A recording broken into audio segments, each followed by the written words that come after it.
So the big question is, have I changed my mind about the viral perfumes I bought at the beginning of this channel?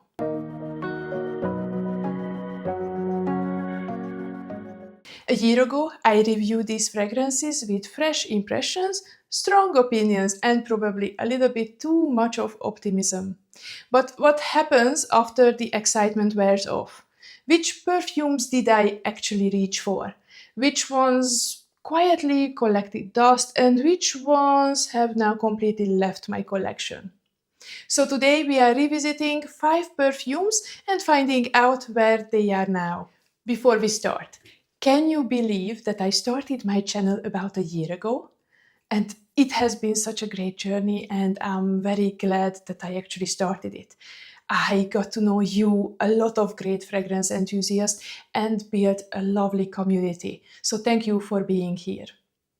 But let's start with today's topic. And today's video is a proper 1 year later on update on perfumes I purchased and reviewed near the beginning of my channel. This is not about whether a perfume smells beautiful on the first spray. I already knew what I thought about these fragrances at the time. This is about a real update. Did I wear them? Did I miss them when they were gone? Did I change my mind after smelling them in different weather or different moods? And most importantly, would I buy them again today? But let's start with the first one, and it is Xerjoff Coro. And this was actually one of my first reviews at the beginning of my channel. So Coro is often compared with Erba Pura and Erba Gold because they share a similar family resemblance. But to my nose, Coro is much more powdery, and the fruit combination also feels different. I do remember I described it as a tropical take on a powdery fragrance. It also gives me more of a spring or late summer feeling rather than something I would automatically reach for in the middle of the summer. Now, the important question is, how much did I actually use it? Well, I wore Coro maybe 2 or 3 times since the original review, which is eventually not too bad looking at the size of my collection. I am still enjoying it. I still think it is a pretty powdery fruity scent, and I appreciate the difference between this and Erba Pura. However, Erba Pura is still my favorite out of the 3. And where is Coro now? You see, it stayed in my collection. I'm not rushing to declutter it, but I also wouldn't call it as one of my most worn perfumes. So for me, Coro is a nice to have fragrance. It is something I can enjoy when I am in the right mood, especially during transition weather. So the final verdict, it's a keep, definitely, but not a love. Next, we have Montblanc Signature Elixir. So when I first reviewed this one, I described it as a unique, niche-smelling designer perfume. It combines the original signature DNA with a deeper, more ambery facet. And I still agree with that description. However, the interesting part is that I didn't reach for this perfume as much as I expected. I wore it maybe once or twice, and during the colder months, I found myself gravitating more towards sweeter and maybe a little bit more gourmand scents. So for a while, I thought perhaps Signature Elixir was going to become one of those perfumes I admired more than I actually wore. But then I also tried it eventually in slightly warmer weather, and it changed the way I experienced it. It felt less heavy and more noticeable. It had that more, a bit like stronger fruity facet that came out. And suddenly the perfume felt easier to wear and less dense. So it was a good reminder that sometimes we judge a perfume during the wrong season. A fragrance can feel too dark, too thick, or too serious in cold weather and then become much, much more bearable in the right temperature when it, for example, rises slightly. Even though it may not be a daily reach for me, but I still enjoy the scent. I like that it gives the original signature a kind of deeper and more interesting direction, so it is not going anywhere. The final verdict is keep, but wear it in moderate weather rather than very, very cold weather. Now, let's talk about Commodity Milk Orchid. This is the collaboration with Emma from Perfumerism. And you remember, this one had that slightly dramatic beginning. We had that whole messy launch situation where the European website did not clearly communicate the launch time, and many people missed it.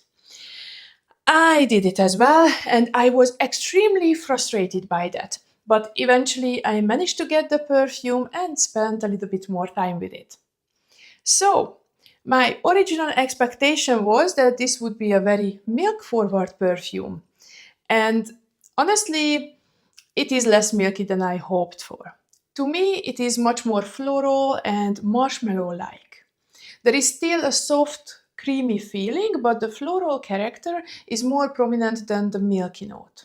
It has also a musk that can also feel slightly heavy, and which is why I personally prefer wearing this from late summer into early spring.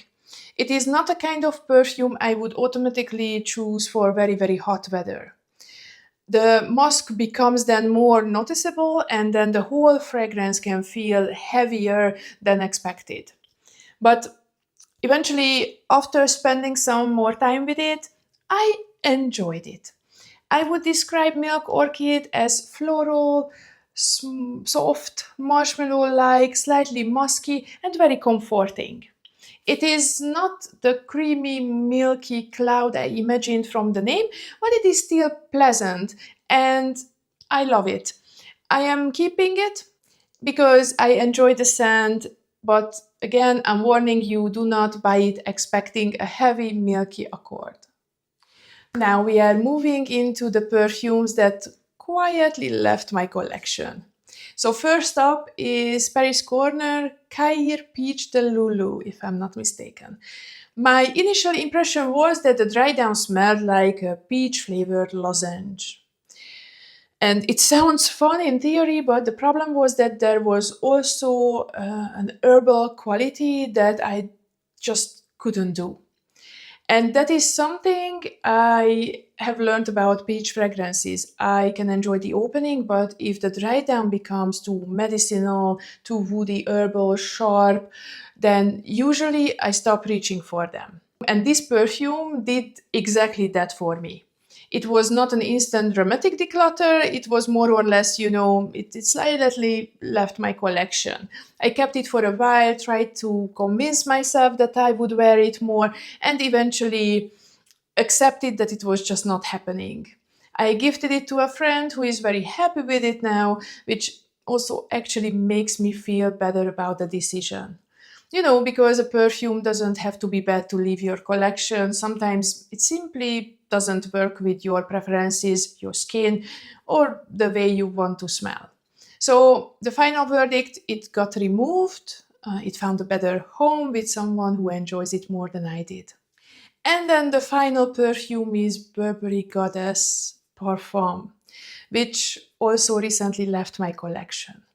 This was the Goddess flanker with that raspberry and suede added to the original. My first impressions were already a little bit mixed.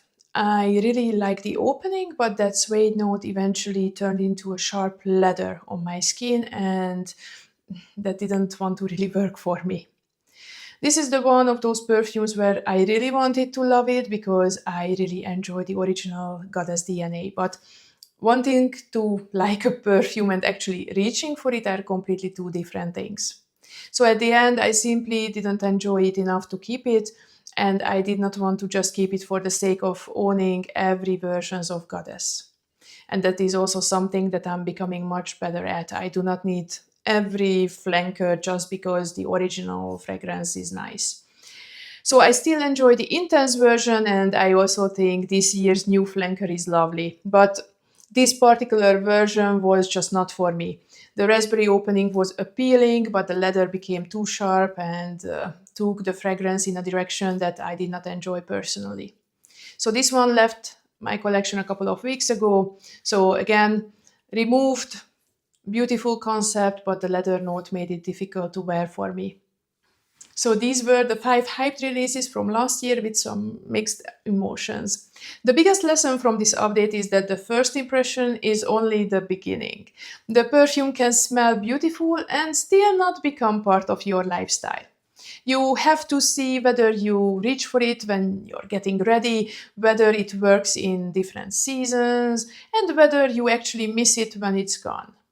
And sometimes the honest answer is simply, this is nice, but I don't need to own it. So let me know in the comments which perfume you have changed your mind about after owning it for a year or so, or have you ever bought a viral fragrance, loved the first spray, and then realized you barely wore it? Share it down below in the comments. And until the next time, just keep on smelling good and feeling good. Bye bye.